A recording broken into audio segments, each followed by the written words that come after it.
Bueno, buenas tardes a todos. Oiga, Es que empecé a grabar. Uy, se fue Estela. Bueno.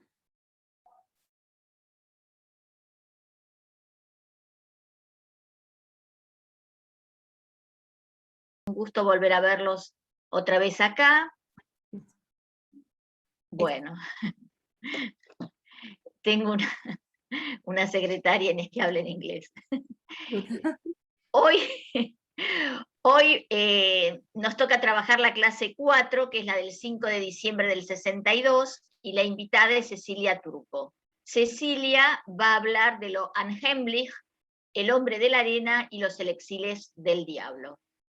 Cecilia Turco es psicoanalista, miembro de la comunidad psicoanalítica El Potaje, ex docente del Hospital Italiano, ex docente de la UBA en la cátedra Psicoanálisis, supervisora clínica en los equipos de adolescentes y adultos del Hospital Durán, del Borda, de CENTES número 1 y CENTES número 2.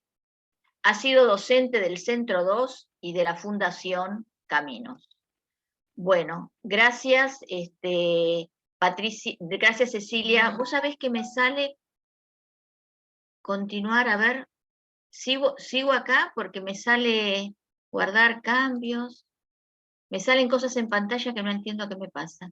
Bueno, Cecilia, te cedo la palabra, pero antes quiero dejar en el chat tu mail anotado para que las preguntas que no se llegan a contestar te los hagan por mail. Te escucho. ¿Cuál es tu mail? LIC truco con doble C @gmail.com. Listo. Y a fin de, cuando terminemos, vuelvo a poner el mail. Bueno, te cedo la palabra y gracias por la invitación. Mi silencio. Bueno, muchas gracias, Estela. Bueno, buenas tardes a todos. Espero que estén pasando lo mejor posible este momento, este contexto. Ahí saluda Sabrina. Buenas tardes. Bueno, en esta ocasión nos vamos a poner a hablar de algo que en psicoanálisis le da pie a Lacan para decir que en el abordaje de la angustia hay un texto que no se puede soslayar y que es absolutamente clave para la orientación de la cura.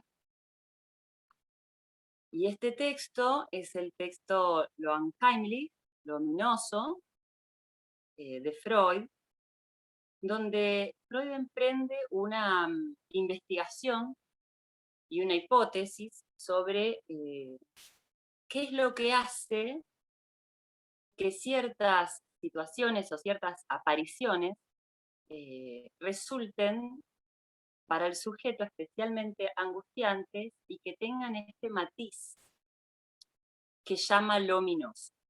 Entonces, bueno, durante el texto se va preguntando qué es lo que le da ese carácter a ciertas presencias o ciertas experiencias. Y lo distingue, por ejemplo, de lo terrorífico, lo liga más a la angustia, pero a una angustia que hoy vamos a tratar de precisar, que tiene que ver con un punto en el trayecto de la cura. Ese va a ser el marco que vamos a tomar para abordar algunos fragmentos, por ejemplo, de Hoffman, de su novela Los elixires del diablo, y de El hombre de la arena. Estos relatos hicieron época en su momento, no tanto en Alemania, sino en el resto de Europa, porque el modo de escritura de Hoffman transmite unos rasgos que no son solamente literarios, sino que son rasgos que provienen de un cierto desequilibrio que padecía Hoffman y que está muy trabajado en el prólogo de la obra, les invito a que lo lean, porque orienta muchísimo sobre algunas cuestiones que hoy voy a dejar planteadas al final. Pero más allá de la hipótesis diagnóstica del autor, que es algo muy enigmático y muy enriquecedor de trabajar, vamos a ir a lo que Lacan toma en esta clase 4 del seminario de la angustia, justamente, para trabajar un trayecto, decíamos, de lo que es la cura analítica, y que no puede no dimensionarse desde el comienzo del abordaje analítico a la hora de escuchar lo que trae el paciente. Hay un punto que, si está desde el comienzo de la escucha localizado, va a permitir llegar en algún momento a un atravesamiento puntual, que en este seminario ya Lacan lo está esbozando, tiene que ver con el atravesamiento del fantasma, como se llamó tiempo, o la construcción del fantasma, su lógica. Y hoy vamos a decirlo de este modo, a ese proceso que toda cura tiene que poder atravesar. Vamos a decir que de lo que se trata es de las condiciones para la angustia que genera la experiencia analítica. Hay que ir creando ciertas condiciones para esta angustia puntual ligada a lo siniestro, para poder alojarla en un marco donde se presente luego, y esto lo va a tratar el próximo expositor, el huésped, un huésped. Es decir, hay ciertas condiciones que se construyen en la cura que van a permitir que en un momento aparezca, se presente una presencia inopinada, dice Lacan, súbita, que llamamos el huésped. Eso lo dejo para el próximo expositor, pero quiero marcar el horizonte de lo que hoy vamos a introducir. Hoy vamos a introducir más bien entonces las condiciones para la manifestación de la angustia, y que en este capítulo está nombrada como un más allá de la angustia de castración. Recordemos el tope freudiano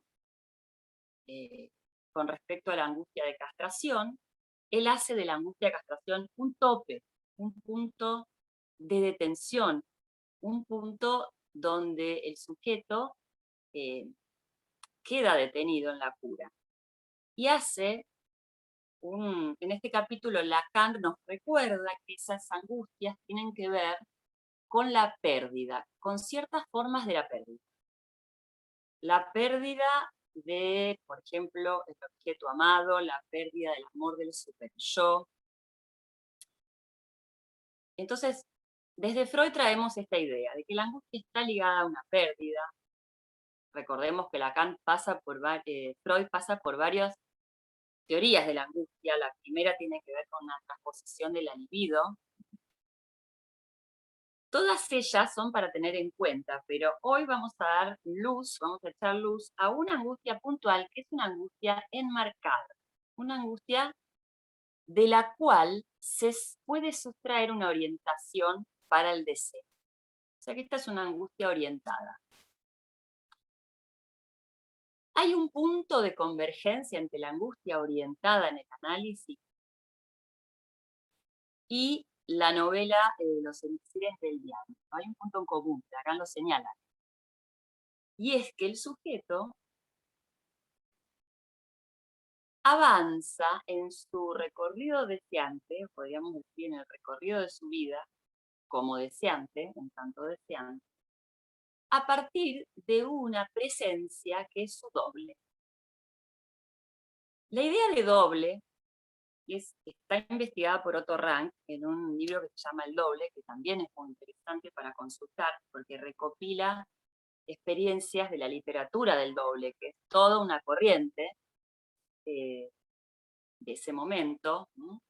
Recordemos también que esta novela de Hoffmann forma parte de lo que se llamó el estilo gótico, y que es una especie de respuesta al racionalismo imperante de la época en la literatura, a la ilustración. Es como la contracara de la ilustración, este tipo de novelas.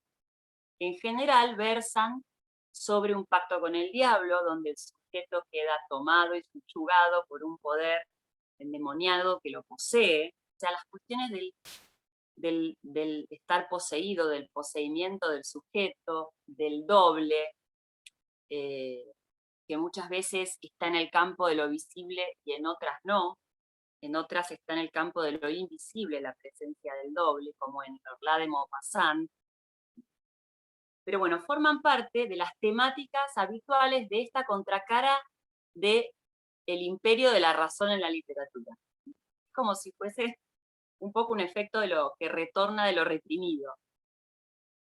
Lo vamos a situar así. Y por eso es tan fascinante y por eso se toma más bien esa referencia que la otra, ¿no? Que la del racionalismo. Pero recordemos que Hoffman lee a Kant, ¿no? En el prólogo está especificado eso y no lo comprende, dice el que prologa la vida, explica el recorrido de Hoffman. Hoffman fue juez también, está bueno introducir esto, el autor, y sus alegatos y sus modos de argumentación trascendieron y quedaron como modelos. Así que tiene una forma particular de escritura. Está muy completa la novela, dice Freud, tanto Freud como Lacan señalan lo completa que está, la lógica que puede adquirir la figura de un doble respecto del sujeto. Abarca muchos tipos de relación con el doble, pero hay un signo que se repite, hay una modalidad que durante todo el recorrido de la novela de Hoffman se va repitiendo, y es la relación, vamos a llamarla en términos hegelianos, de cierta rivalidad con el doble. Hay distintos tipos de desdoblamiento a lo largo de la novela. Uno primero está dado por el encuentro del protagonista, que se llama Francesco, con un niñito que se acerca a jugar, eventualmente en una situación, en una plaza, y que le muestra objetos multicolor, y le cuenta aparentemente cuestiones de la iglesia, cuestiones de los santos, detalladamente.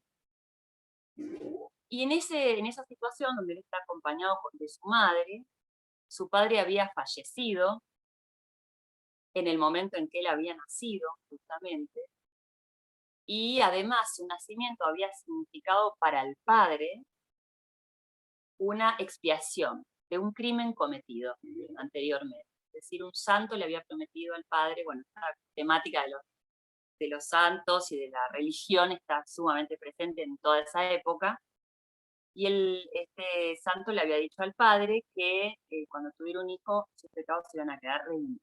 Era un asunto muy importante, la cuestión de la redención. Entonces ahí vemos cómo en el momento del nacimiento, cierta coyuntura significante, ¿sí?, pesa sobre la persona del protagonista. Entonces, en un momento eventual de su vida, se acerca un niño con el cual él juega, y un anciano que lo trae, que lo había acercado a este niño, y le profiere unas palabras un poco proféticas a la madre del protagonista. Le dice que este niño está llamado a expiar con su propia vida los pecados del padre, y le dice algunos vaticinios, ¿no? A ver si lo puedo leer.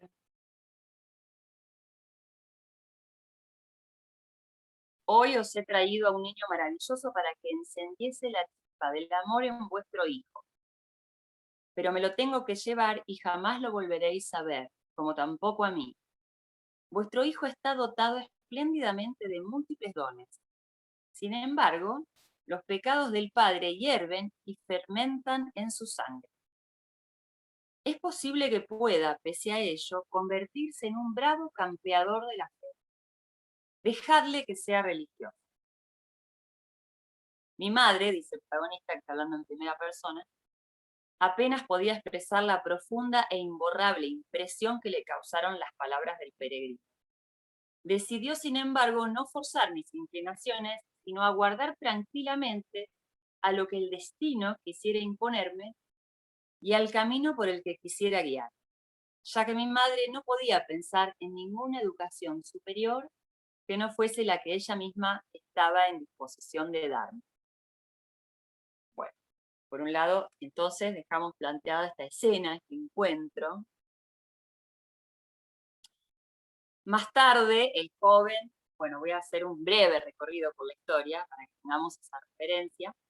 Más tarde este joven es, como niño todavía, es amadrinado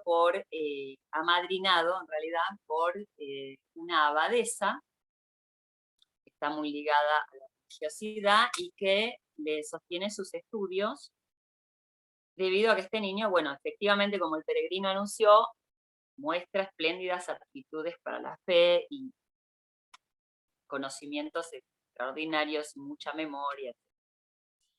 Entonces, cuando él ya en su juventud entra en el monasterio, por momentos, dice, yo me sumía en el éxtasis de un entusiasmo contemplativo que me transportara, a través de nubes resplandecientes, a la lejana y conocida tierra natal.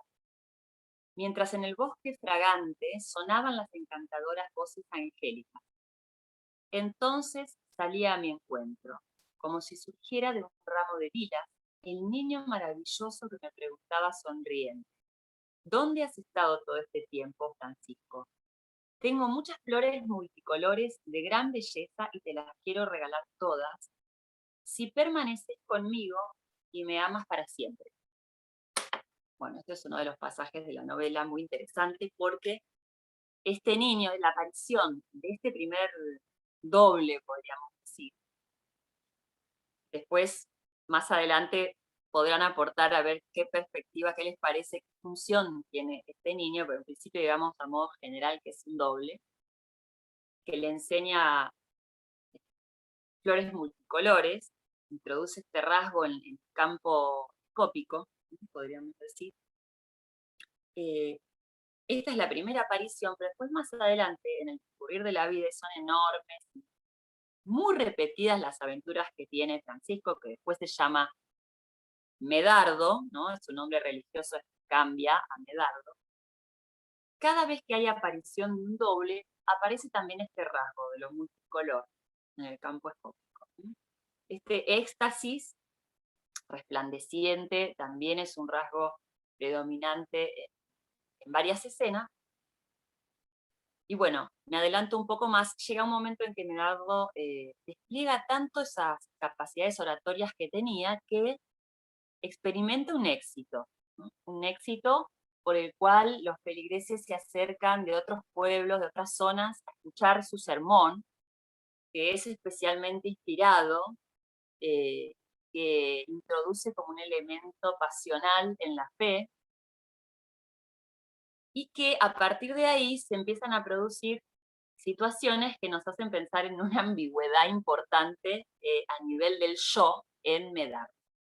Porque empieza a experimentar la mirada de los otros como algo amenazante, ¿no? Es interesante cómo nos muestra ese fenómeno, sumamente interesante, y creo que sería uno de los elementos que le da pie a Lacan para empezar a trabajar más profundamente la relación entre el campo escópico, o vamos a decir, el reflejo del sujeto en el campo escópico, y cómo esta relación es necesario alojarla para que oriente al sujeto a un atravesamiento de lo que llamamos comúnmente su identificación. Es decir, abre la puerta a un trabajo en relación a la mirada, a la función de la mirada en la cura. O sea, ¿qué lugar tiene que tener la mirada? Es decir, no la visión, vamos a distinguirla en principio, la mirada en psicoanálisis no sería la mirada que al protagonista de Los elixires del diablo lo angustia, ¿no? Cada vez que se presenta cierta mirada en un feligrés, en un momento que es un pintor, que después en todo el desarrollo de la obra va a tener un lugar muy importante, cada vez que se presenta esa mirada, el sujeto se angustia y se enloquece. Esto en la novela. Ahora, ¿cómo debería estar situado el analista? Porque al final del capítulo sobre el que hoy hablamos, Lacan abre la puerta para lo que sigue en el capítulo siguiente, que tiene que ver con el marco del deseo del analista. Entonces, ¿cómo tiene que estar situado el analista en relación a su deseo de analista? No a su deseo personal, sino a su deseo de analista. ¿Cómo tiene que estar situado? Lo vamos a formalizar ahora. Para que el otro al cual las marcas del sujeto producen cierta subjetividad y ciertos síntomas, para que entonces la mirada de ese gran otro primordial que dio lugar a este sujeto con el que estamos trabajando, pueda arrojar en el campo reflexivo una imagen que es otra que la imagen donde él se reconoce. Entonces, en el campo reflexivo se produce una imagen que no pasa por los tamices del reconocimiento, que no está en el campo previo, que sí es necesario para la constitución neurótica del sujeto, un campo previo donde haya sí sido mirado, es decir, donde su reflejo en el espejo haya sido autentificado por un otro que sostiene la mirada. Esa es una primera aprehensión del reflejo de sí, que llamamos estadio del espejo, y que tiene que ver no solo con reconocerse en el reflejo de sí, gracias a que está la mirada implícita de un otro que autentifica la relación del sujeto con su imagen. Esto es lo que deja situado el pasaje por el estadio del espejo, pero no solo eso, sino que esa imagen va a comportar una captura libidinal. O sea, la libido va a polarizarse alrededor de esa imagen. Es una primera polarización de la libido. Pero ¿qué lógica tiene esa identificación especular? Que va a dar después pie a la construcción de todas las demás identificaciones, ¿no? Que se van a entroncar a partir de este vector, donde el niño se identifica a una imagen más completa de sí mismo que la que en realidad el niño experimenta consigo mismo, mucho más completa y unificada, más reluciente, con más, podríamos decir, prestigio, con más completud. Esa primera experiencia con el espejo va a dar entonces la base para que más adelante otras identificaciones se empiecen a entroncar alrededor de esta primera, que es imaginaria, pero que no por ser imaginaria es menos importante y menos resistente en el análisis. Pero bueno, ¿qué lógica tiene con la falta esa primera imagen? Es una imagen, la del estadio del espejo, que no incluye la falta al modo en que la tenemos que incluir luego a lo largo de la película. Es una imagen más bien que vela la falta. Está al servicio de un velamiento y de, a su vez, que el niño pueda soportar su estado prematuro, su estado de inmadurez y de poco dominio de sí. Entonces es una imagen que le sirve para ilusionarse con que tiene más dominio de sí del que verdaderamente tiene. Por otro lado, en cierta fase de la infancia, más posterior, Lacan construye y sitúa un punto en relación a la identificación, también en espejo, porque siempre las identificaciones de estas primeras se van a basar en el espejo, en tal espejo, que es la identificación al falo. Y me gustó cómo lo dice ahí, a esta identificación al falo, cómo la nombra, porque es lo que retoma justamente Lacan en este momento que está trabajando el atravesamiento de la castración o de la angustia de castración, que es el tope, ya dijimos, de los análisis freudianos. En el seminario 4, Lacan dice así: el deseo de la madre, que en su fundamento es insaciable, el niño, por la vía que sea, toma el camino de hacerse él mismo un objeto falaz. Este deseo que no puede ser saciado, es cuestión de engañarlo, no de saciarlo, ¿no? Y esto va a ser el núcleo tal vez más resistente de los síntomas, porque esta aspiración neurótica, de la infancia neurótica, es una aspiración que siempre lo va a dejar al sujeto prendado de ese objeto falaz, ¿no? Que a falta de poder satisfacer a la madre, intenta engañarla. Es una herramienta en ese momento para mediar respecto del deseo de la madre y para situarse también respecto del deseo de la madre. Entonces, este deseo que no puede ser saciado es cuestión de engañar, precisamente porque el niño le muestra a la madre algo que él no es. Se construye toda la progresión en la que el yo moi adquiere su estabilidad. Entonces ahí está situada cómo se produce esta instancia psíquica nueva, que es la del yo como moi, es decir, el yo sobre el cual hay una posibilidad de reflejar, con el cual hay una posibilidad de reflejarse. Ese es el yo moi. Y este yo va a adquirir una estabilidad gracias a que se hizo esta maniobra, esta mediación con respecto a la madre. Se propuso el niño, él, como un objeto falaz, capaz de engañar el deseo de la madre. No de saciarlo, pero sí de engañar. Por eso Lacan hace hincapié en el objeto falaz.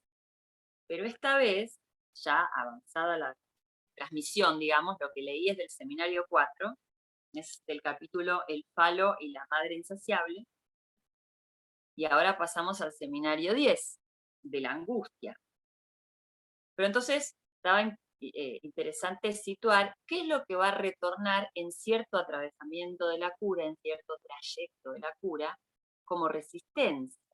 Va a aparecer, a poco que la cura avance en la apertura respecto del deseo del otro en el sujeto, y en algún momento de la cura el sujeto se empieza a preguntar por su deseo, y esto afecta inconscientemente a su involucramiento con el deseo del otro, que es la sede del deseo.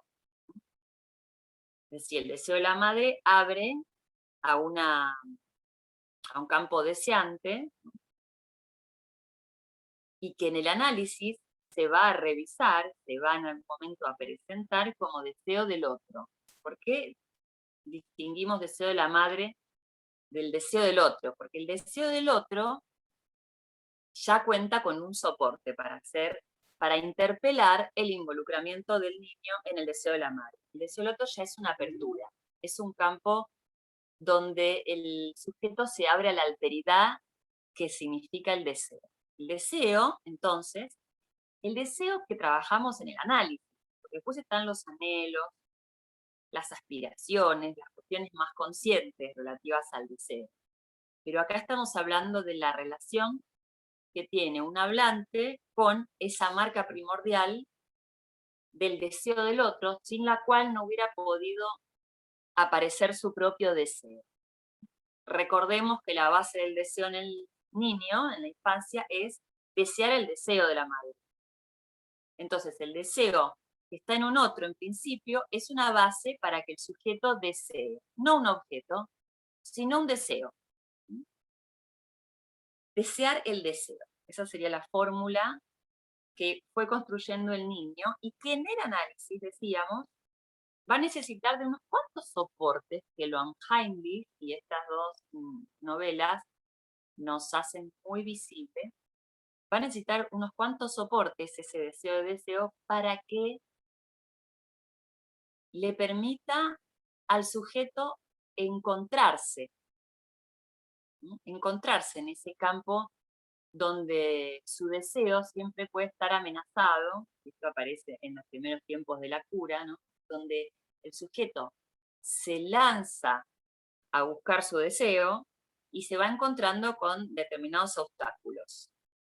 Uno el que vamos a trabajar hoy es el de la angustia.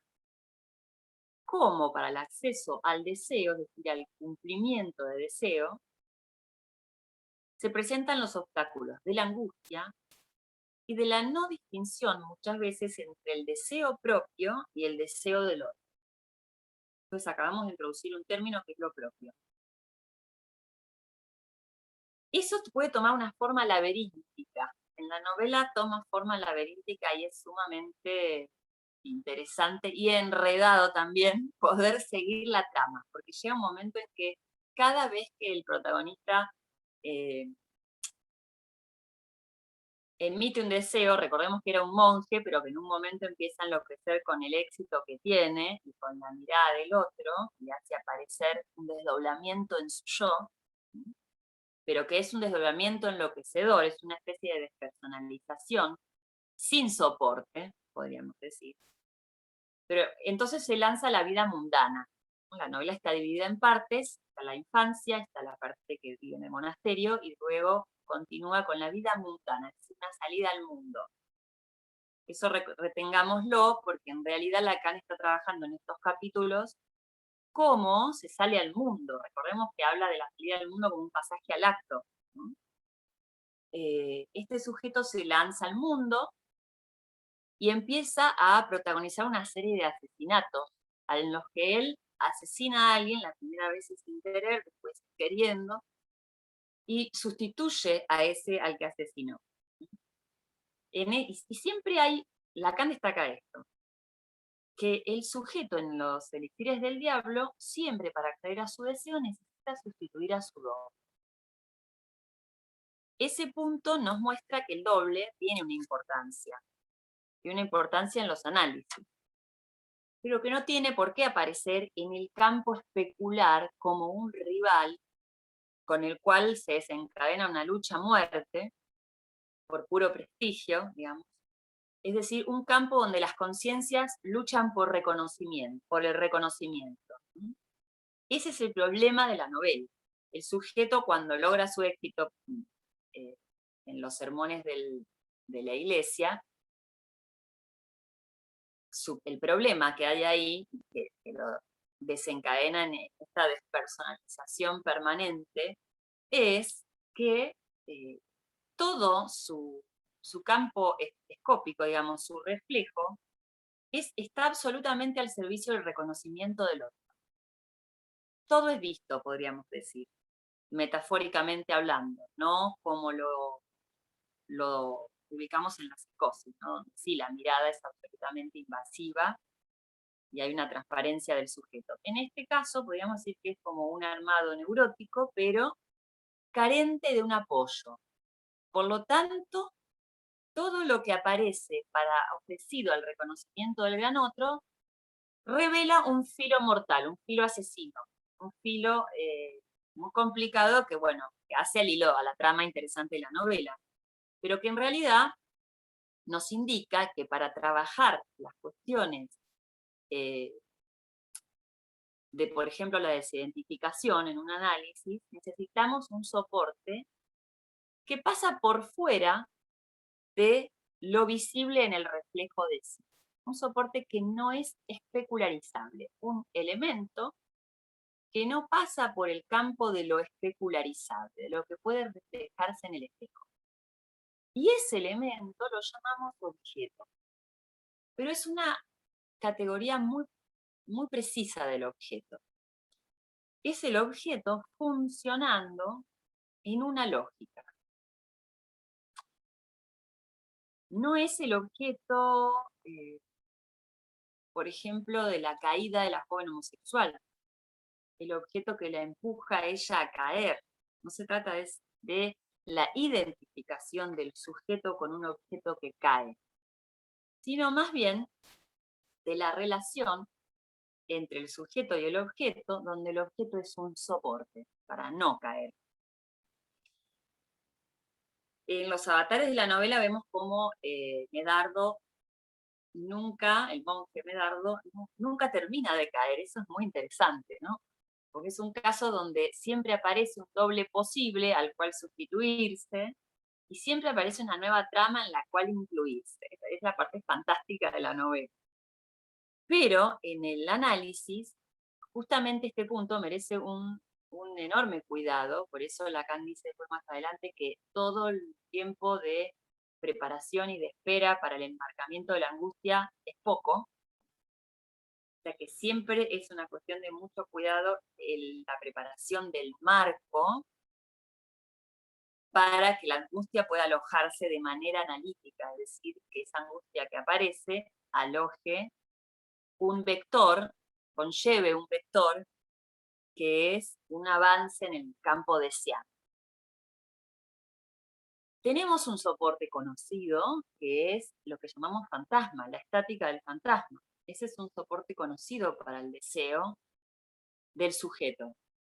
Y está este esquema que hace Lacan en el seminario, lo voy a mostrar, nada más, para que ubiquemos cómo él dice más adelante que de un lado está la lógica del fantasma en la perversión, en realidad la lógica perversa con respecto a la falta y al objeto, pero nos vamos a fijar en el caso tratable, en el caso donde existe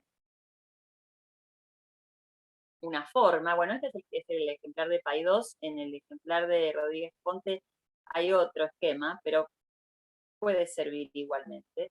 Lo que importa es esta escritura. Es el signo menos anotado al nivel de phi.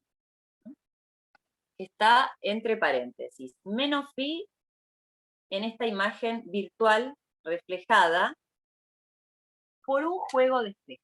O sea, a diferencia de la imagen de sí reflejada en el campo especular del espejo plano, hay otra imagen, que es con la que trabaja el psicoanalista, que está producida por un juego de espejos y no solamente por la vigencia del espejo plano. Es decir, no alcanza con este otro primordial que autentificó la imagen del sujeto, sino que hay que hacer entrar el juego de espejos. Y en ese campo va a producirse algo elaborable a nivel del fantasma. Es decir, este campo que inaugura el juego de espejos, el analista introduciendo otro espejo que el plano, que llamamos espejo cóncavo, que lo habrán trabajado en el encuentro anterior, cuando se trabajó la clase 3, que es del Cosmos Alan Heimlich, creo, si no me equivoco. Este espejo cóncavo que va a producir juego de espejos y por lo tanto una imagen virtual de sí, en la que el falo está afectado por un signo menos. Eso es lo que nos importa. Ese es el efecto que nos importa. Todo lo contrario a lo que le sucede en el momento de éxito al protagonista de Los Elixires, ¿no? Donde en realidad su imagen está como inflada, ¿no? Y esto tiene resonancias con el fantasma obsesivo, ¿no? La inflación de la imagen en el momento del éxito, que hace desencadenar el super shock. Por eso, los que fracasan al triunfar. Un texto como ese nos hace también sensibles lo devastador que puede ser un éxito cuando la imagen todavía no se trabajó a nivel de el resto funcionando como soporte de la imagen. Entonces, en este reflejo de sí, el analista, por la operación que introduce con la mirada, hace aparecer, hay un resto no especularizable funcionando como soporte.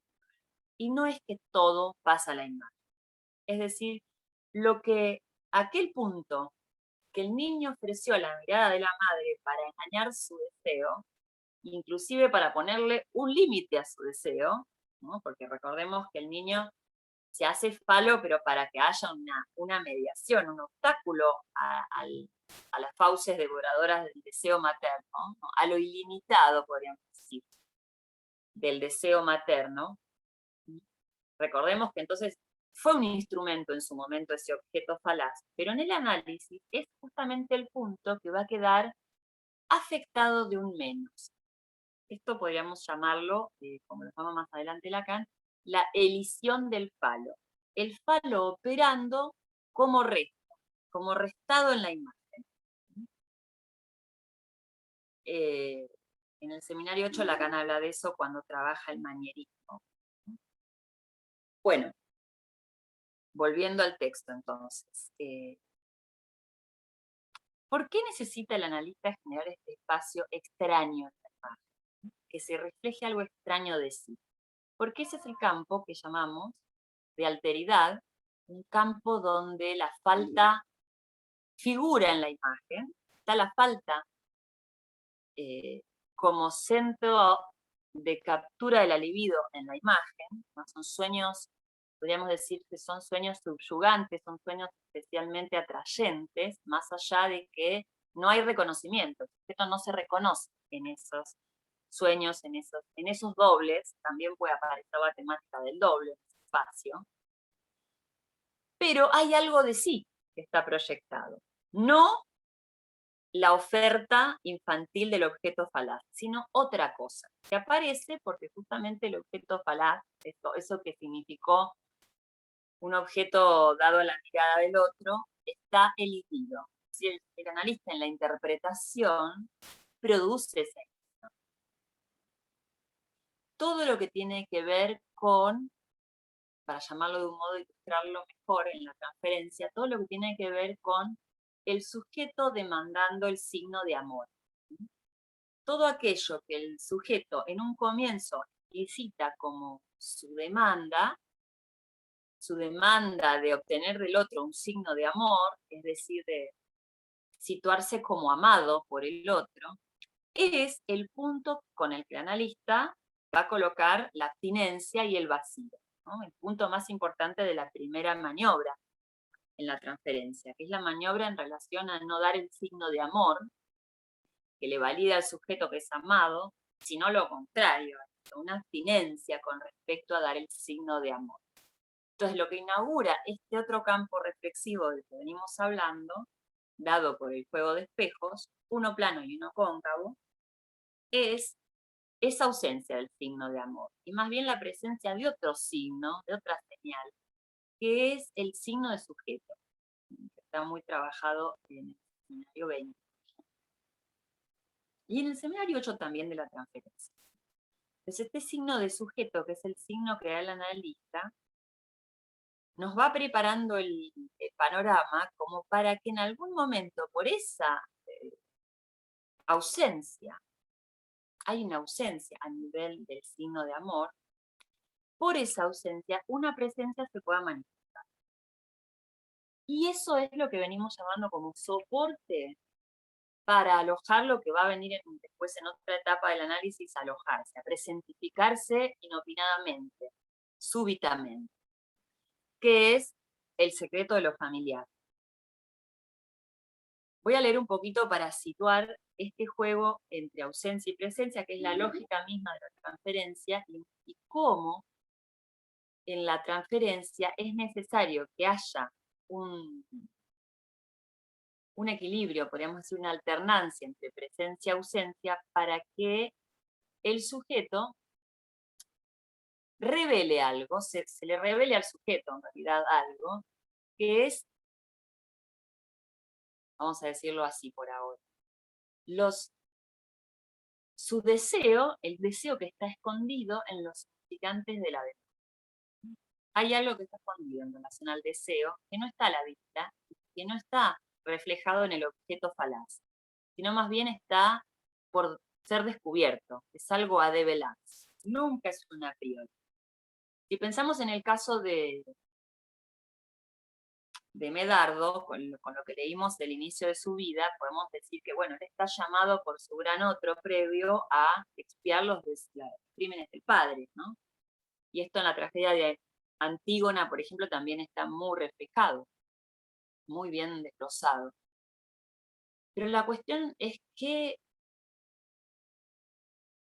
en ese camino, donde el sujeto puede venir a consultar porque algo fatídico del destino se presenta, cuando cuenta solamente como soporte para su deseo con el deseo del otro,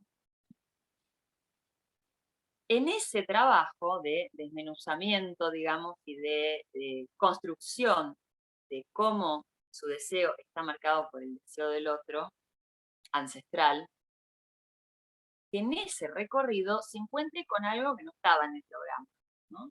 La flor que florece, dice en el 8 Lacan. Se encuentra con algo, el sujeto, por cómo está orientada la presencia y la ausencia y el resto no especularizable soportando la imagen. Por este tipo de imaginario, el sujeto se encuentra con algo que no esperaba, estaba en el programa, es como una novedad. Una novedad que rápidamente lo enfrenta a la angustia de castración, y frente a la cual se puede resistir a avanzar. Entonces, voy a leer un poquito unas frases de la página 55. Este lugar I' de A, o sea, imagen virtual de A, en el gran otro, en el lugar del otro, se perfila una imagen tan solo reflejada de nosotros mismos. Está autentificada por el gran otro, pero es ya problemática, incluso falaz. Esta imagen se caracteriza por una falta, o sea, lo que en ella se evoca no puede aparecer ahí.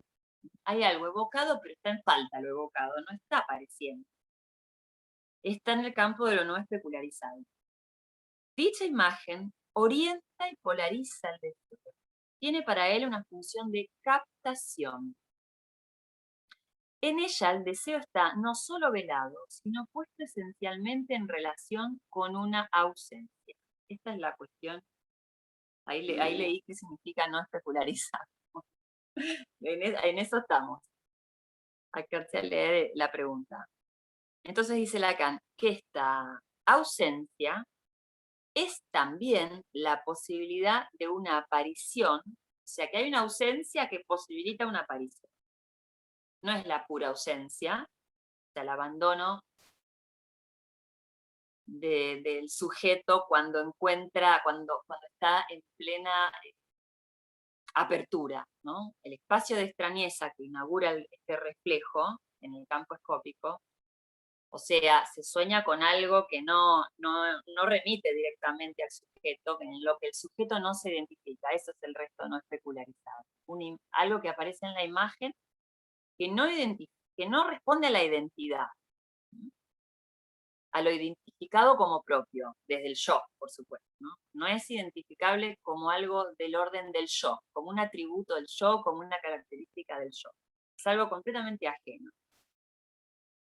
En los casos de altamente defensivos, como el del caso de los elixires, es una defensa, un empeño defensivo, dice Freud.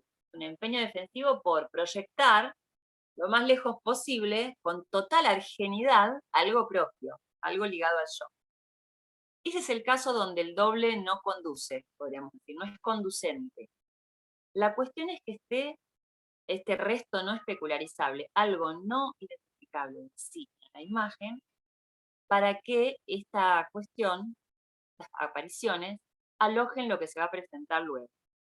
Lo que se va a presentar luego, vamos adelantando un poco la imagen, es aquello que necesitaba de cierta oscuridad, de cierto velo para manifestarse, que tiene que ver con lo secreto en lo familiar.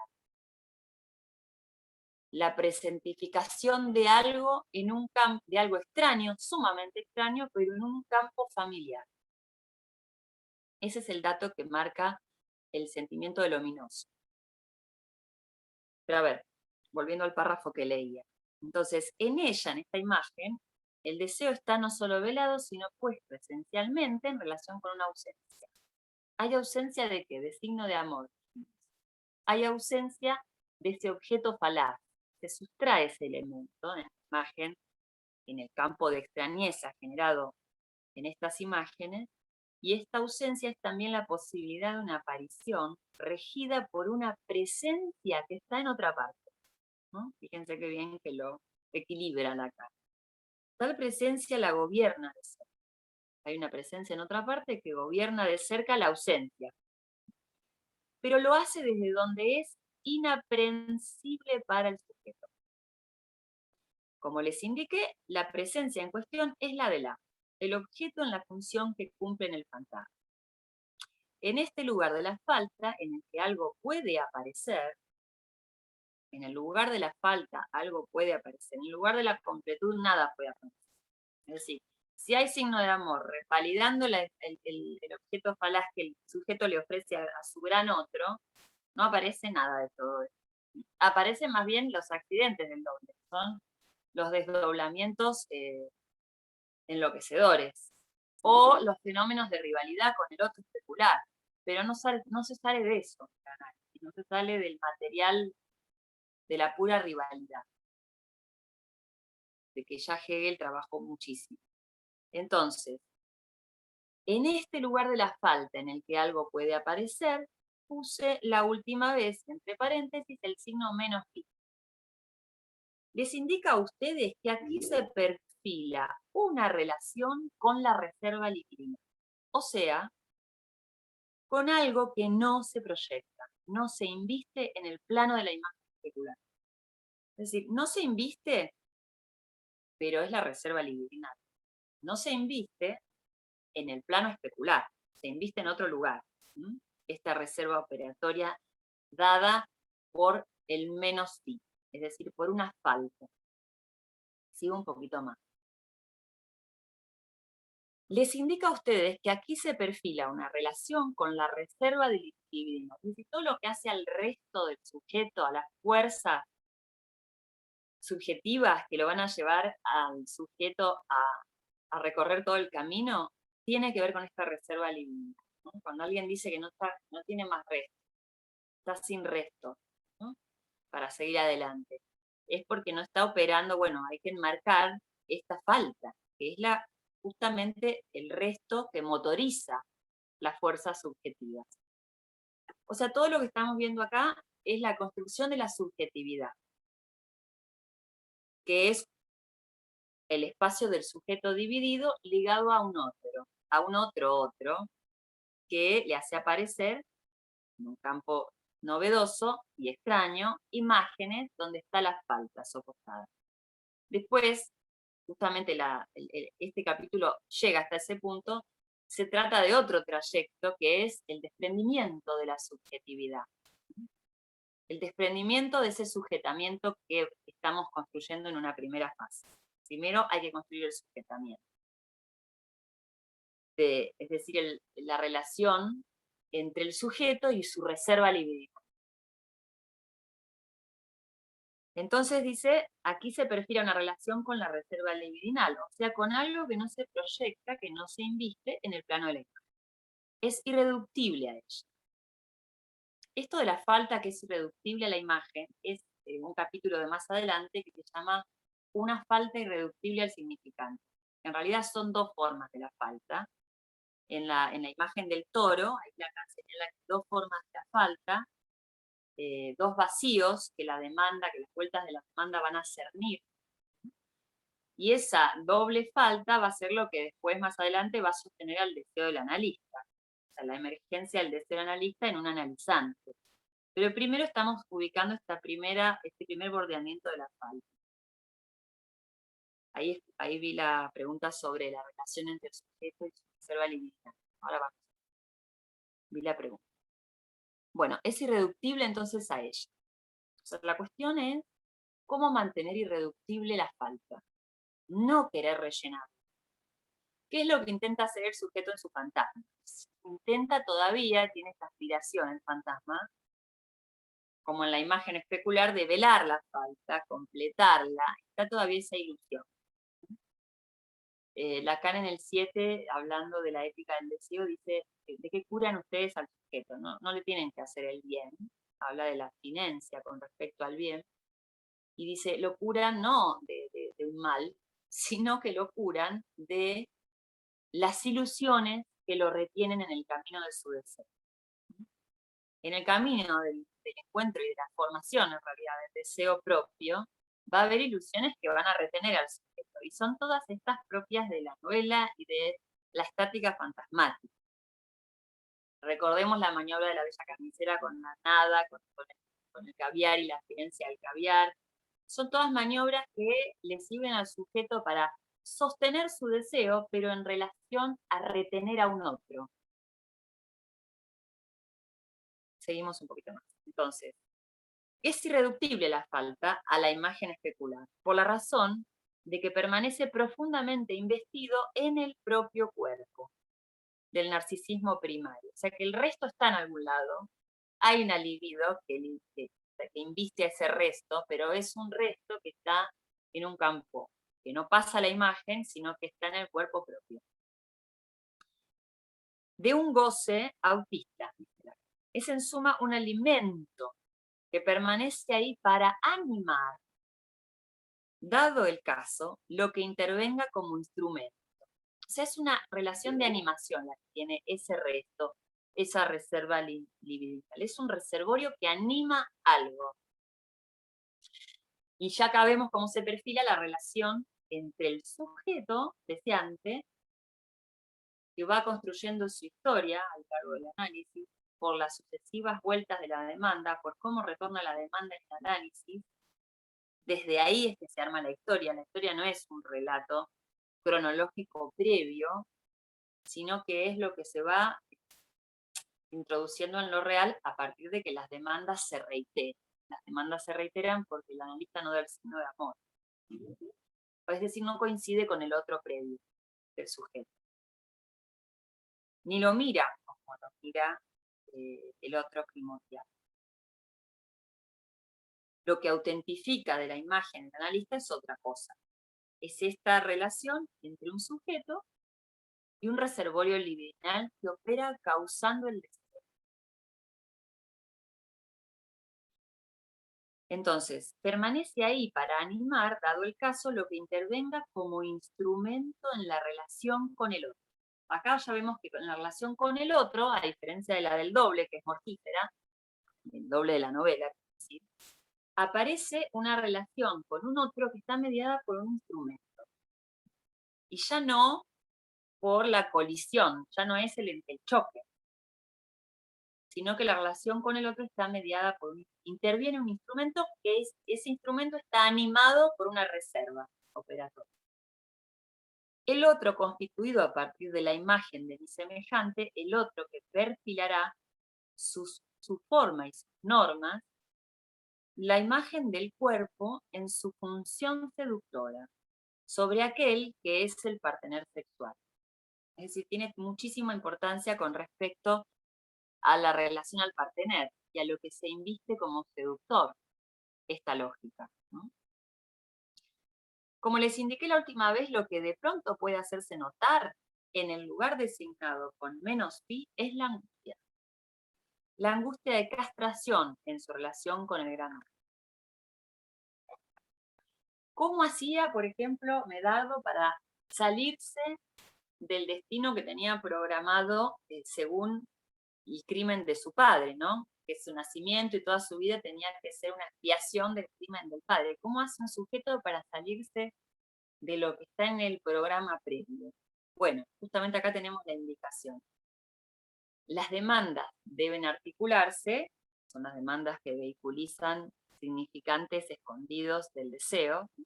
Las demandas deben tomar una forma que permitan que el vacío, y que acá ya Lacan está avanzando un poquito más y le pone un nombre a ese vacío, que un vacío con respecto al gran otro se produzca.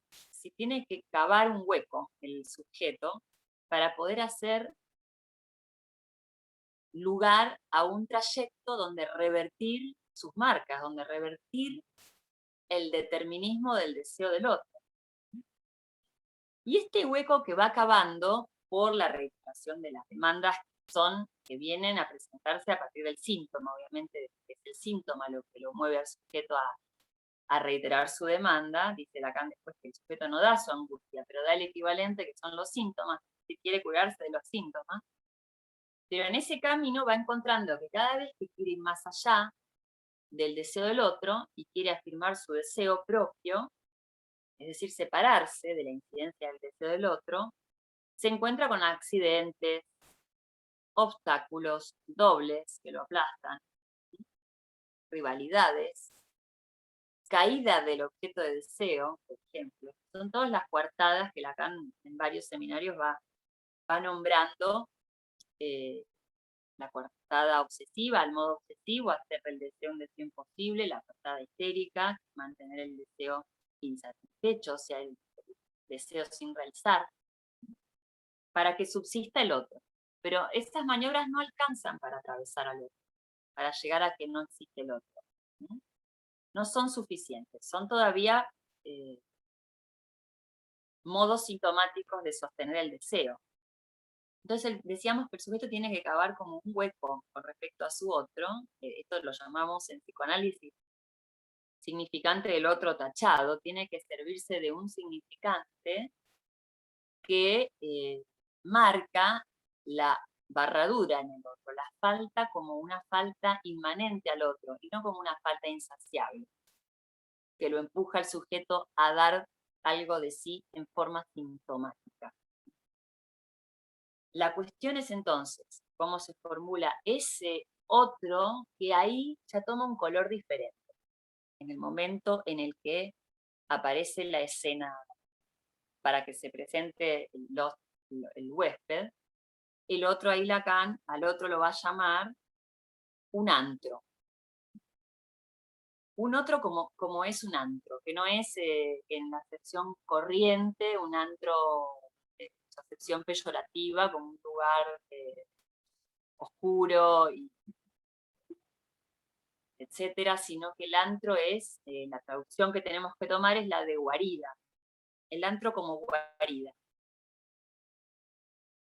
Voy a leer un poquito.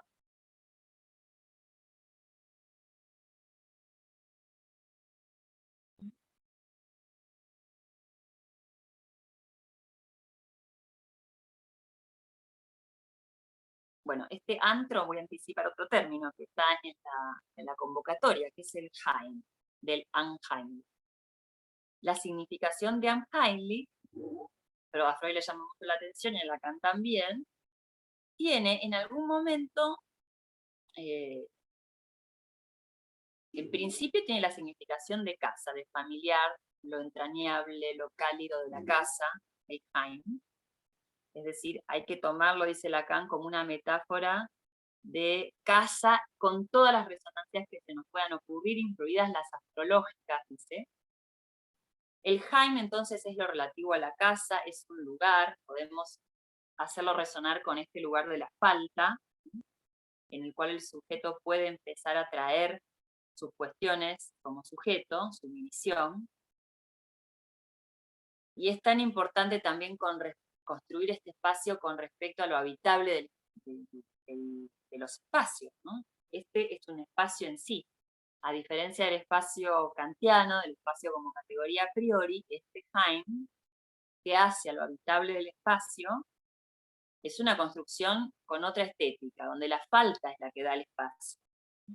Entonces, en principio lo llama Heim, más adelante, un poquito más adelante, lo llama antro, guarida, en el sentido de guarida. ¿Por qué guarida? Porque es ahí donde el sujeto va a poder guarecerse para ligar su deseo a algo que desde su super yo puede llegar a estar prohibido o puede significar para el deseo del otro una transgresión condenable. Así lo vamos a decir. ¿Cómo hace el sujeto para traicionar su involucramiento infantil en el deseo del otro, en el cual la aspiración era complacer al otro para no perder el amor del otro, ¿no? Toda la lógica freudiana de la angustia. ¿Cómo hace el sujeto en el análisis para ir más allá de esa angustia? Bueno, leo un poquito más sobre este punto. Digamos, si esta palabra tiene algún sentido en la experiencia humana, que ahí está la casa del hombre. Denle a este término casa todas las resonancias que quieran, incluidas las astrológicas. El hombre encuentra su casa en un punto situado en el gran otro, más allá de la imagen de la que estamos hechos. Este lugar representa la ausencia en la que nos encontramos, suponiendo, como a veces ocurre, que ella se revele como lo que es. Que la ausencia se revele como lo que es. O sea, que se revele la presencia en otra parte que constituye este lugar como ausencia. Entonces, ella manda en el juego, se apodera de la imagen que la soporta Y la imagen especular se convierte en la imagen del doble, con lo que ésta aporta de extrañeza radical. Por emplear términos que adquieren su significación por oponerse a los términos hegelianos, hace que aparezcamos como objeto, al revelarnos la no autonomía del sujeto. Bueno, esto es un salto importante. A esto quería llegar con el anuncio de que en un momento, ¿no?, esta ausencia se construye para que en un momento venga a aparecer una presencia. Pero va a ser una presencia que va a conllevar una revelación para el sujeto. Y es qué posición el sujeto había tenido. Tiene que estar muy avanzado en el campo de la extrañeza para poder soportar esta presencia que le viene a revelar algo. Y es qué posición había tenido como objeto en el deseo del otro. Hace que aparezcamos como objeto al revelarnos la no autonomía del sujeto. El sujeto, por definición, está sujetado a un otro. Pero en este campo de constitución del Heim, de la casa del hombre, así lo llama Lacan, es la casa del hombre, porque justamente esto en el inconsciente asume formas de hombre, puede asumir esa forma. A ver, vamos a repasar. Tenemos la forma del doble. La forma del doble puede estar representada en el inconsciente como un personaje con el mismo nombre que el sujeto, o con un rasgo de sujeto. No necesariamente el doble es la propia imagen especular, sino que aparece justamente con un ocultamiento y afectado de una falta. Pero bueno, esas son las formas en las que aparece esta proyección del doble en el inconsciente. Entonces ahora pasamos al doble en el inconsciente y no al doble como las vicisitudes de la literatura, sino una función del doble que tampoco es la que va a producir un enloquecimiento y una caída del sujeto, porque está la ausencia soportando la presencia. Y entonces algo es alojable, algo se revela, y es que el sujeto no es autónomo, que está sujetado en su deseo. Y eso se vuelve soportable. Recordemos toda la defensa fantasmática del obsesivo con respecto a cuando descubre su dependencia del deseo del otro, ¿no? Este punto se vive como con un fantasma de sometimiento al otro. Y en la histeria también hay toda una cuestión en la dependencia con respecto al deseo del otro. Mucha de la fenomenología de las primeras sesiones es esto, ¿no? Es cómo curarse de la dependencia realizada, digamos, en la vida, que tiene un origen preciso, que es la dependencia del sujeto en su deseo, porque tiene que hacer valer sus primeros deseos en relación al deseo de un otro. Entonces, dice acá, avanzo un poquito más. En los textos hoffmannianos, ya voy terminando y doy paso a las preguntas. En los textos hoffmannianos, como lo muestran todos los ejemplos que en ellos halló Freud, se encuentran en el corazón de una experiencia semejante. En la atroz historia del hombre de arena se ve cómo el sujeto rebota de una captura a otra ante esa forma de imagen que materializa. La muñeca que el héroe del cuento espía tras la ventana del brujo, que urde a su alrededor no sé qué operación mágica, es propiamente esta imagen, idea. En la operación de completarla con aquello que, en la forma misma del cuento, se distingue de ella, a saber el ojo. El ojo del que se trata no puede ser sino el del héroe. El tema de que le quieren arrebatar ese ojo aporta el hilo explicativo en todo el cuento. O sea que en El hombre de la arena, el doble está presentificado en un momento en la muñeca. Y fíjense que el ojo, ese ojo que se teme que se lo arranquen, etcétera, toda la trama, es un elemento separable, ¿no? Es justamente un ojo que puede ser arrancado. Eso es lo que importa. Ese elemento que puede ser sustraído. Más abajo, voy más abajo. En este punto, Heim no se manifiesta simplemente lo que ustedes saben desde siempre, que el deseo se revela como deseo del otro. no es eso solo, no convocamos a un sujeto a hablar de su padecimiento para que llegue solamente a vislumbrar que su deseo tiene origen en la matriz del deseo del otro.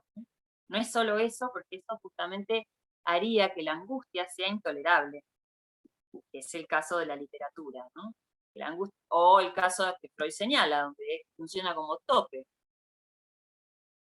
Entonces, en este punto, Heim no se manifiesta simplemente lo que ustedes saben desde siempre, que el deseo se revela como deseo del otro. Aquí deseo en el otro, sino también que mi deseo, diría yo, entra en el antro, donde es esperado desde toda la eternidad bajo la forma del objeto que soy.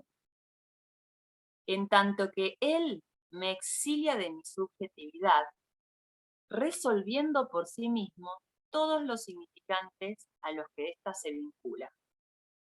Es muchísimo todo este párrafo, implica muchas cuestiones, pero bueno, en principio dice, no es solo que el deseo se revele como deseo del otro, sino deseo en el otro. ¿No? Ya en el campo del otro, de este otro, deseo, podríamos decir, esa es la enunciación. Deseo en el otro, que es un otro distinto, que incluye, digamos, la falta y el soporte de la reserva libidinal. ¿Qué implica esto en la transferencia? Que el analista no nombra el objeto de deseo, por ejemplo. Este es un modo de ejemplificar lo que es el soporte de la falta como reserva operatoria, reserva libidinal.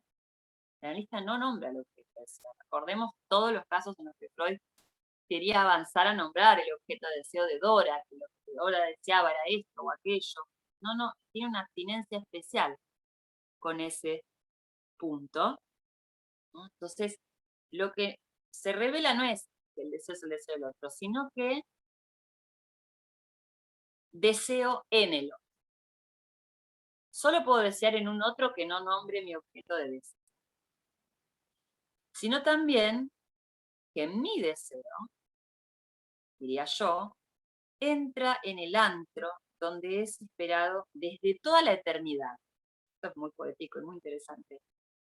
No solo que deseo en otro, ¿no? Un otro que hace lugar al vacío, a lo innombrable, a lo no especularizable, a lo íntimo del deseo, digamos. Que hay un punto íntimo con respecto al deseo, sino también que mi deseo entra en el antro, donde es esperado desde toda la eternidad. Es decir, el deseo entra en ese otro, se hace valer, podríamos decir, se hace legitimar en este otro que podríamos decir un nuevo otro. Y no solo eso, el deseo entra en el antro, como la casa del hombre, como el Heim, está cavado, es un vacío cavado, por eso importa la imagen del floreo, porque evoca la vasija de Heidegger, ¿no? Aquello que encierra un vacío y que por este objeto que por encerrar un vacío y que ha sido largamente moldeado, va a alojar algo que va a venir a presentarse, ¿no? Y acá señala Lacan que ¿qué es lo que se va a dar? Cuando entra mi deseo en el otro, en el antro del otro, en la guarida, digamos, un exilio de la subjetividad que resuelve por sí mismo. O sea, esa entrada prepara algo que se va a resolver. Pero que para resolverse va a necesitar de un paso que lo van a ver la clase que viene, que tiene que ver con la admisión de un huésped admitido, que va a reformular la relación del sujeto a la hostilidad. Y que, adelantamos un poquito, este resolver por sí mismo todos los significantes a los cuales la subjetividad se vinculó, o sea, todo el armado de la subjetividad respecto del otro, ¿para qué va a servir? Para que se resuelvan los significantes que retenían al sujeto en el camino de su deseo. Los significantes, podríamos decir, de los cuales se sirvió para avanzar hasta acá, pero que en algún momento se resuelven y dan lugar a una puesta en obra con los significantes. Es decir, van a dar lugar no a un sujetamiento, sino a lo que llama Lacan en la tercera, que es la asubjetividad. La subjetividad precedida por el objeto. por un objeto y un guión, es decir, la asubjetividad, la relación del sujeto a la causa de su deseo, que es bastante diferente que la relación que tiene el sujeto al inicio con el deseo, que es no a la causa de deseo, sino a la búsqueda desesperada del signo de amor. Bueno, hasta ahí llegamos y doy lugar a las preguntas. Si no las hay, puedo desarrollar un parrafito más, pero creo que hay un montón. Estela, te doy la palabra. Sí, ahí estoy, sí. Un segundo que pueda ampliar. En Sí. todo caso, te voy leyendo varios comentarios y vos vas tomando lo que podés. Bueno, te voy leyendo. Te dicen que el año pasado, cuando hablaste en el contexto del seminario 9, fue muy clara tu exposición. Muchas gracias. Hay una participante que se llama Mónica, que agregó el texto de Hoffman, El hombre de la arena. Muchas gracias, Mónica.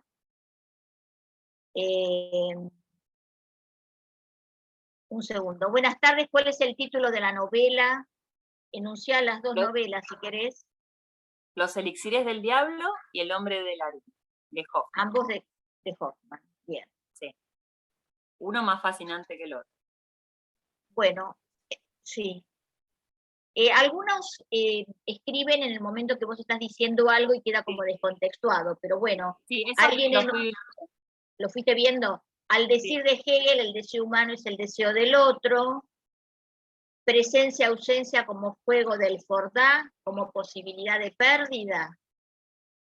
Otra, se siente la lluvia, se largó a llover horriblemente acá. ¿Qué significa el resto no especularizable? Esa Como que lo expliques, a ver si podés explicarlo en sencillito. Esto no especularizable es la falta materna, lo pulsional. ¿Podrías desarrollar más la relación del sujeto con la reserva liminal? Yo pararía acá, Cecilia, si vas a más o menos diciendo lo que puedas. Bueno, bárbaro. Luego te sigo leyendo. Bueno, sí, vamos a hacer un alto ahí con respecto y ampliar un poquito y detenernos en lo que fuimos nombrando. Hay una pregunta que dice presencia-ausencia y... ¿Cómo es que dice, Estela? Presencia-ausencia. Ay, pará porque estaba mirando al Fordá. resto. Lo del Fordá, sí. Eso. Y la Bueno, falta sí. materna, lo no especularizable de la falta materna. Eso mismo. Está muy interesante la resonancia, tomar el Fordá como una resonancia de esto que venimos llamando hoy alternancia, presencia, ausencia. Y Fordá es llamativo como Lacan en todos los seminarios vuelve sobre eso, sobre Fordá, sobre Juanito, sobre algunos puntos de esos casos. El Fordá es una observación, no es un caso, pero sí está justamente dentro de este texto freudiano, más allá del principio del placer, cuando toma el juego, neurosis traumáticas y la compulsión a la repetición, ¿no? O la neurosis de destino. Y eso es interesante incluirlo porque justamente el soporte de la falta que hace a que las repeticiones no sean repeticiones sintomáticas, repeticiones, por ejemplo, donde el sujeto actúa activamente lo que sufrió pasivamente. Eso sería una repetición sintomática, una repetición al modo Fordá, al modo de la observación de Fordá, donde el niño hace como una especie de ejercicio de dominio y le hace sufrir al objeto lo que él sufre respecto de la madre, ¿no? Bueno, esa es primera cuestión del Fordá, que no es poco que se logre eso, pero el Fordá como está redoblado en el soporte del deseo analista, es decir, en cómo se ordena el discurso en el análisis, gracias a que está el deseo analista presente, que es un deseo que tiene doble falta, lo voy nombrando porque el año que viene seguro viene el seminario 11, Y Lacan ahí habla del deseo del analista y la doble ansia que caracteriza al deseo del analista. Quiere decir, dijimos algo recién, el deseo del analista es un deseo tal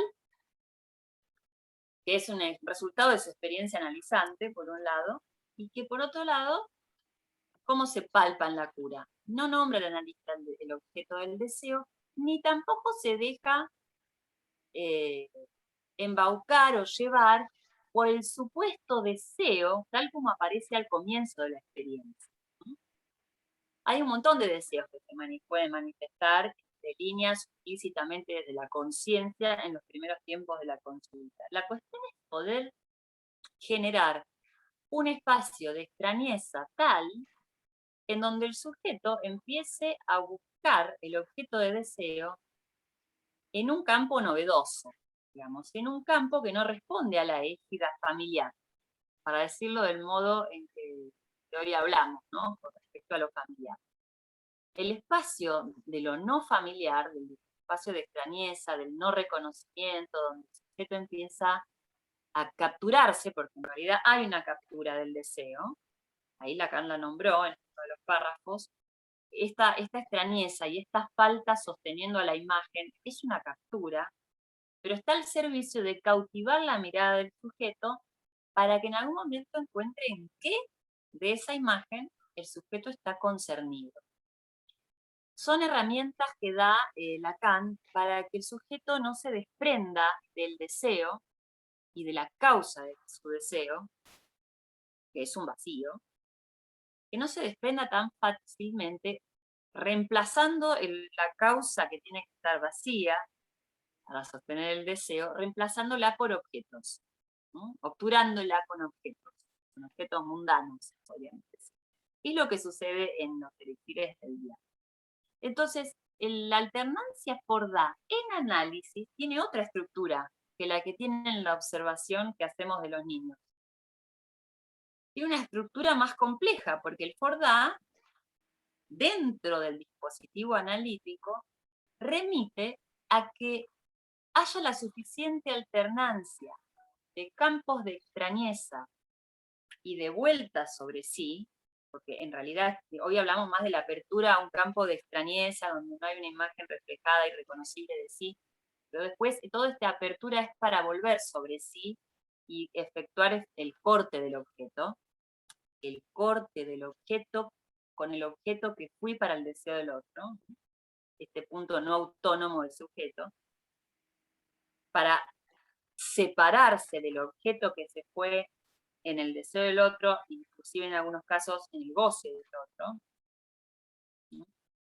El Fordá, ¿cómo se da en esta? ¿Cómo hace soporte para que todo este viaje, digamos, sea posible y arribe a algún lugar?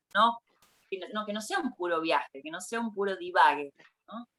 Una apertura permanente, porque eso sí deja al sujeto en la angustia. Entonces, ¿qué es lo elaborativo en el Fordá? Esta especie de pulsión de dominio, dice Freud. El niño ahí hace un logro. Con transformar algo sufrido pasivamente en un ejercicio activo y placentero, ya hay un logro. Hay una transposición de la angustia en placer y hay un dominio, un ejercicio de un dominio. Y además, lo más importante, la madre ahí está simbolizada. Ya no importa la madre, es la relación con el objeto lo que cobra importancia.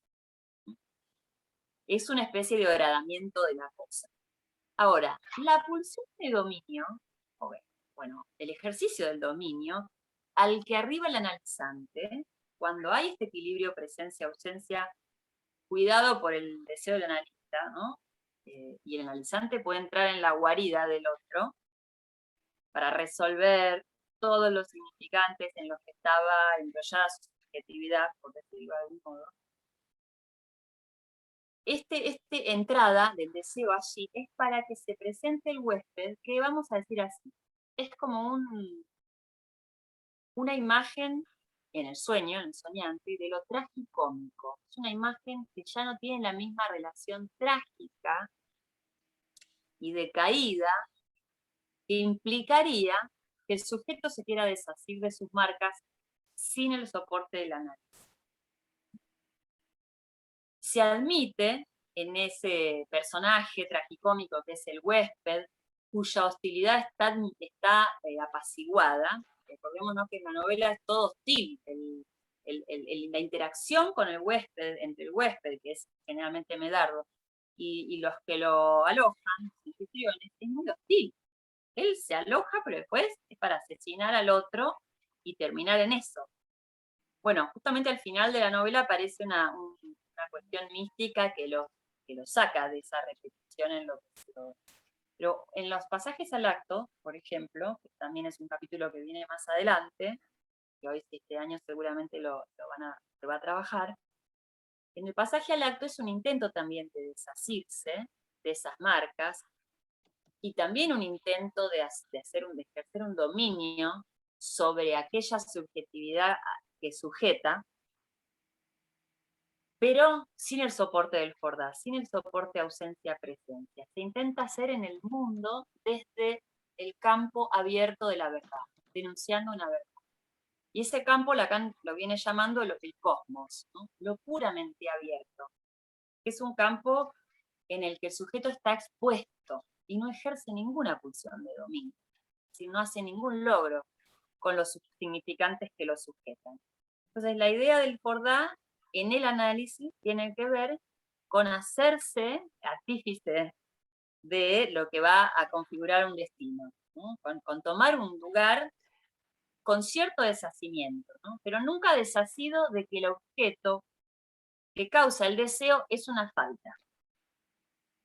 Bueno, Bien. hasta ahí. No sé si puedo seguir con algo más o estás muy cansada. Sí. ¿Sigo? Bueno. Sí. Bueno, cuando nombraste a la eternidad, ¿es en relación al sujeto? Otra. En los fenómenos de rivalidad y en la relación al doble, ¿se podría decir que el objeto A no funciona como soporte? Y a su vez piden repetir el link de la novela de Hoffman, si alguien sería tan amable de las dos novelas, de poner el link. Y ya repetir la pregunta, Estela? Sí, ahí voy. Licenciada, espérate, truco, @hotmail o Gmail es el Sí. tu mail. LIC solamente, LIC, sí. Con doble C, @gmail.com. Bueno, te vuelvo a leer. A ver, espera. Cuando nombraste la eternidad, sí es en relación al sujeto, y la otra, en los fenómenos de rivalidad y en la relación al doble, ¿se podría decir que el objeto A no funciona como soporte? Claro. Bueno, el intento de transmitir algo de ese orden, ¿no? De que justamente no es lo mismo el doble, que es totalmente anulante para el sujeto, en la novela, en relatos de analizantes, ¿no? Cuando aparece un doble que anula al sujeto, que lo aplasta, que lo aniquila, ¿no? Ahí podríamos decir que hace falta construir el soporte de la falta, desde el cual esa presencia dé pie a decir sobre el propio síntoma y no sea una presencia sin el soporte de la ausencia, ¿no? Cuando una presencia en la neurosis se revela así, como desequilibrada de la ausencia, es decir, una presencia avasallante, amasadora para el sujeto, o rivalizante con el sujeto,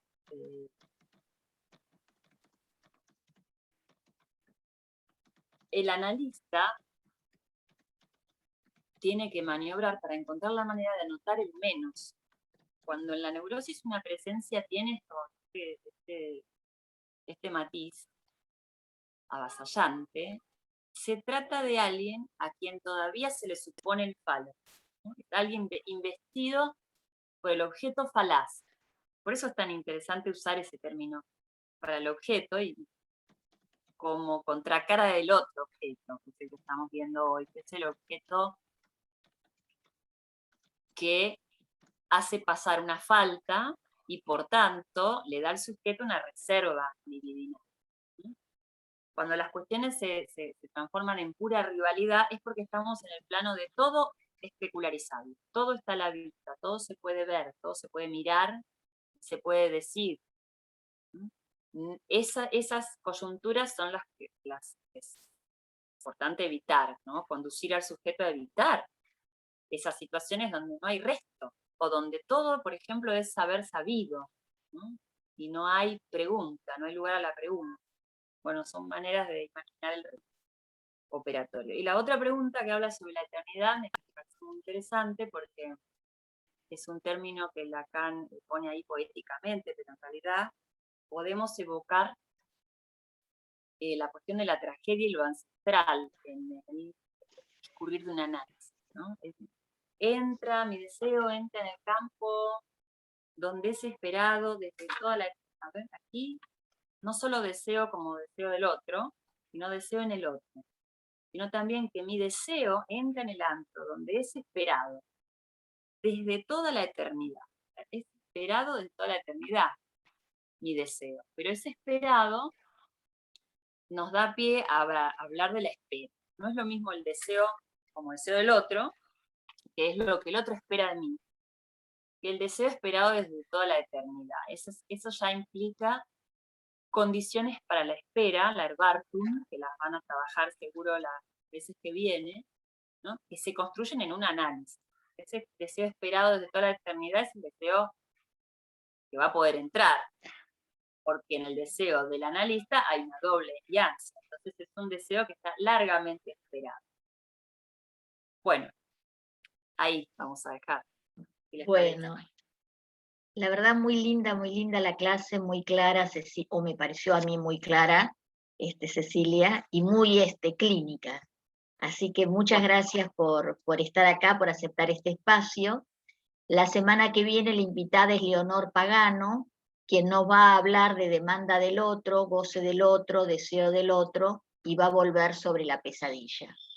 Les recuerdo que las clases recomendadas son las que están en la web de Ricardo Rodríguez Ponte, que cada clase está mucho más ampliada que en la versión de Pay 2, porque bueno, lo puede hacer porque lo escribe en la web, digamos, no tiene que publicar, y tienen con muchas notas a pie de página que les enriquece la lectura. Gracias, Cecilia, el año que viene estarás de vuelta acá, muchas gracias. en este espacio. Y bueno, ojalá así sea. Gracias por la invitación, Estela, y a Patricia, y a todos. Gracias. Gracias a todos por participar. Nos vemos el viernes que viene. Chau, chau. Chao.